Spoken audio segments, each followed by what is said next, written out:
Soyez salués, chers fédéralistes d'ici et d'ailleurs. Vous recevez de par ma voix toutes les salutations de votre stature politique. Départ digne et bunien, le pays nous appelle.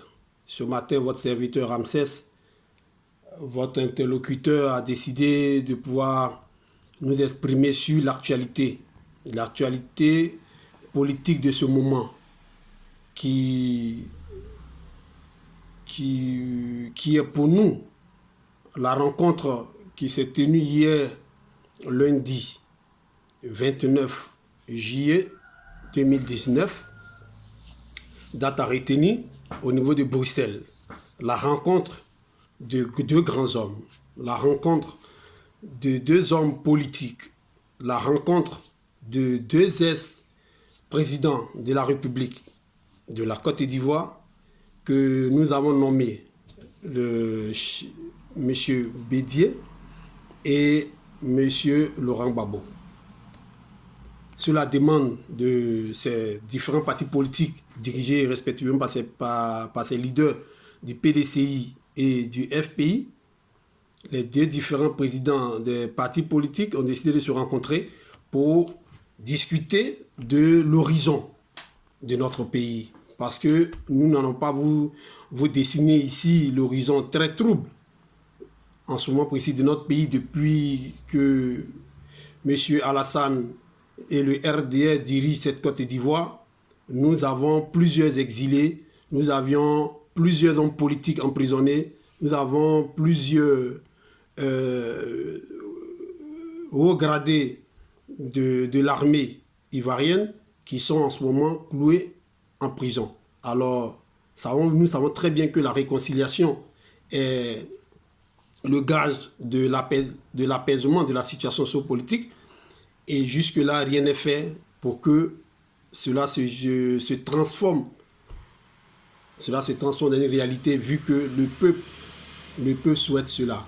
Alors, ce pays qui a connu ces problèmes depuis 1999 avec l'avènement du coup d'État jusqu'à ce que nous arrivions en 2011 en passant par 2002 avec le coup d'État manqué qui s'est mué en une rébellion. Nous savons très bien que le pays, la configuration politique de ce pays se définit sur ces trois grandes personnalités-là dont je parlais tout à l'heure, le président Laurent Gbagbo, Henri Konan Bédié et Alassane Ouattara. Alors, lorsque deux de ces grands se retrouvent pour parler d'un signal très fort, pour parler de la réconciliation de ces trois, il est important d'être heureux. C'est pourquoi nous sentons la joie dans le cœur du peuple ivoirien, tout en espérant que cette rencontre ne va pas accoucher d'une souris, mais va aussi rapprocher Alassane Ouattara vers la vérité, vers la réalité du terrain qui est de se donner la main pour une réconciliation vraie, véritable et définitive. Alors, ils se sont rencontrés hier. C'était très attendu. Cela a été. Et pour nous, c'est un signal très fort. Un signal fort pour la réconciliation.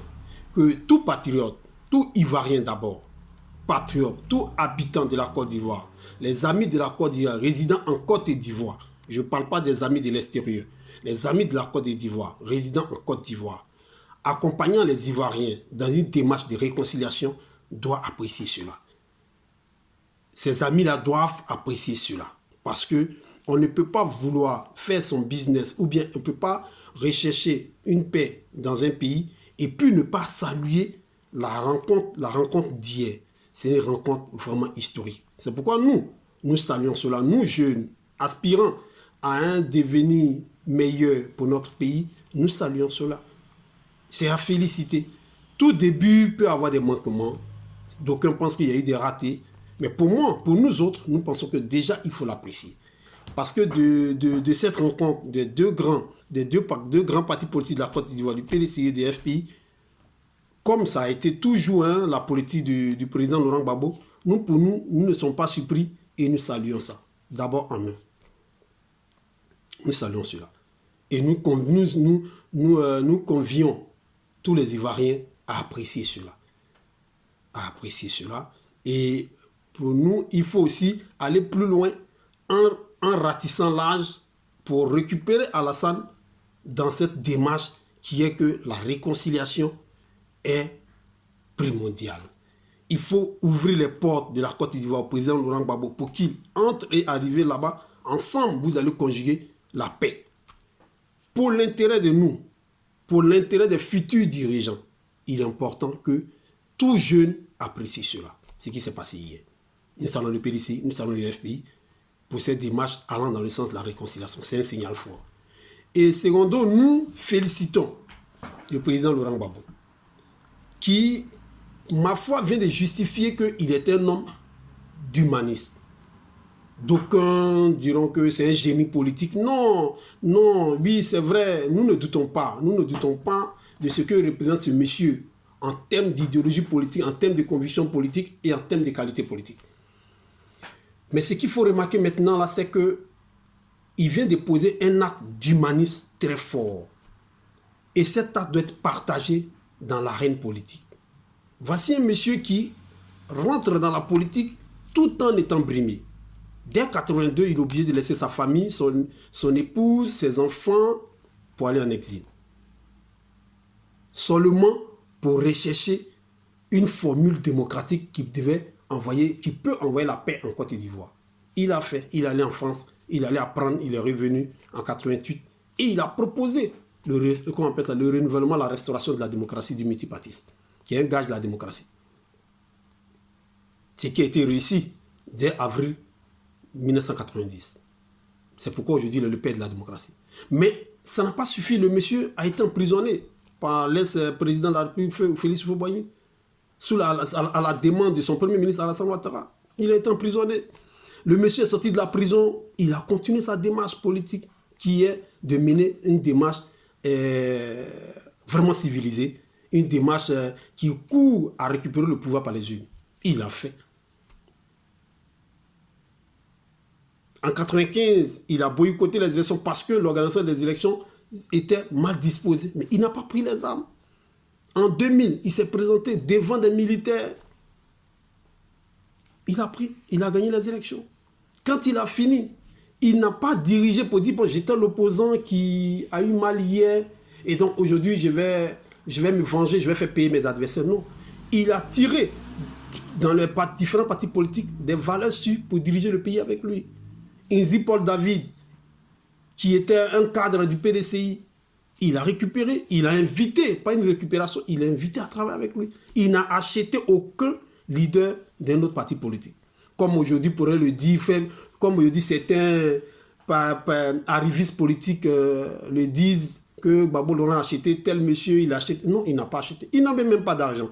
Un monsieur qui était un enseignant, il n'a pas travaillé dans les grandes banques, il n'a pas eu de parrain politique en France, aux États-Unis pour dire, bon, il est pistonné. Gbagbo Laurent n'a fait que campagne sur les moyens, avec les moyens plutôt de ce que ses militants, ce que ses camarades du parti politique avaient. Ils étaient tous des enseignants à l'université en grande partie. Ils n'avaient pas les moyens pour acheter un Inzi Paul David qui était préfet de la Côte d'Ivoire. Ils n'avaient pas les moyens pour acheter Fologo. Non. Tous ceux qui sont venus des autres partis politiques pour travailler avec lui en tant que chef d'État, président de la République, ils ont été conviés par idéologie, par conviction. Ils sont venus par conviction. Ils sont restés PDCI et ils sont venus travailler. Certains sont restés RDR, ils sont venus travailler juste pour travailler. Les Nyamiens Konan qu'il a récupéré pour être DG de la douane, ce sont les plus fruits du PDCI. Donc, M. Gbagbo Laurent n'a jamais acheté un leader ou bien un cadre politique pour venir travailler avec lui, jamais. Il n'en a même pas les moyens. Il n'a pas les moyens. Même si vous êtes même si le RDR vient de lancer une désinformation comme quoi il a 3 000 milliards en Suisse, ça a été vérifié, il n'en a pas. Et même le journal Mediapart qui avait ventilé cela, c'est excusé parce que ce n'était pas la réalité. Alors donc ce monsieur n'avait pas l'argent, il ne s'est pas vengé non plus. Et aujourd'hui, il vient encore de nous démontrer qu'il est humain. En quoi faisant? En recevant Henri Konan Bédié, qui fut hier son adversaire politique en 2011, qui a demandé à ce qu'il soit introduit dans la prison, il soit déporté à la RTI et à la CPI. Normalement, un homme comme ça, quand il sort de là, il est rempli de vengeance. Il s'est dit non, il ne parle à personne. Mais il a ouvert sa porte. Bien avant ça, il a reçu Bion, il a reçu les cadres du PDCI, KKB, il a reçu une bonne délégation. D'abord à La Haye, en prison, il a reçu Bion. Et maintenant à Bruxelles, il a reçu Gikawi, cadre du PDCI, au nom du PDCI, venant de la part de Bédié. Voilà pourquoi je dis que c'est un homme d'humanisme. Et c'est un acte d'humanisme que le monsieur a posé et que nous devons tous féliciter. Et qui doit servir d'exemple auprès des autres hommes politiques. On ne peut pas vouloir diriger un pays et puis se braquer contre une partie du peuple ou bien contre tout le peuple. Non. Et ça, vraiment, je salue et nous sommes fiers d'avoir un leader politique comme Laurent Gbagbo. Et ça, c'est la vérité. Alors, en trois, quels sont les avantages dans notre vision politique que nous voyons pour la Côte d'Ivoire de demain? Voici un monsieur Laurent Gbagbo qui est le promoteur de la décentralisation. Et quand nous le voyons en train de rencontrer une autre personne d'une autre classe politique, d'une autre obédience politique, pour débattre de la Côte d'Ivoire sur la réconciliation, c'est bien. C'est à saluer. En même temps, nous postons du côté où il faut encourager cela parce que, vous voyez, l'image que ça représente de voir différents partis politiques, deux leaders politiques s'asseoir parler de l'intérêt de la Côte d'Ivoire, c'est de cela que nous parlons dans l'État fédéral. Dans l'État fédéral, nous allons voir que le même PDCI, le FPI, bien évidemment, si le RDR accepte cette pratique, les différents partis politiques représentatifs dans la Côte d'Ivoire doivent se retrouver dans le même gouvernement pour discuter, pour travailler pour l'intérêt de la Côte d'Ivoire. Il n'y a rien de sorcier. Donc, l'image que nous venons de voir nous augure d'un lendemain meilleur. Parce que dans notre vision politique, dans notre vision du système politique que nous voyons pour la Côte d'Ivoire, nous pensons que si ces deux peuvent s'asseoir, ça veut dire qu'ils peuvent accepter de diriger la Côte d'Ivoire ensemble. Et donc, dans le principe de proposition que nous avons par rapport à l'État fédéral, nous parlons du système de gouvernance collégiale. C'est ce qui veut dire que dans le gouvernement que nous allons avoir, la même rencontre du PDCI qui s'est produite avec le FPI se retrouve dans le même gouvernement et dirigé ensemble. Mais pas seulement cela, mais à travers un mécanisme, nous allons aussi accepter, nous allons voir que les autres partis politiques, grands comme petits, peuvent se retrouver dans le gouvernement, bien évidemment, après avoir justifié leur poids dans le Parlement fédéral. C'est-à-dire que les différents partis politiques iront en campagne vers le peuple dans les différentes régions pour avoir des députés. Et ces députés qui vont se retrouver dans le Parlement, et des sénateurs qui vont se retrouver dans le Parlement, nous allons peser les différents partis politiques. Quel est leur poids? Donc les différents partis politiques majoritaires vont se voir octroyer des places dans le gouvernement. Alors, si nous regardons aujourd'hui, je sais qu'il y a différents partis politiques, je n'ai pas envie de pouvoir vous frustrer, mais nous partons sur la base de ces trois grands leaders qui aujourd'hui se font la guerre pour la Côte d'Ivoire. Ou bien d'autres font la guerre à d'autres démocrates comme Gbagbo Laurent pour prendre le pouvoir. Donc, mais ce sont les trois grandes figures que nous voyons dans l'arène politique.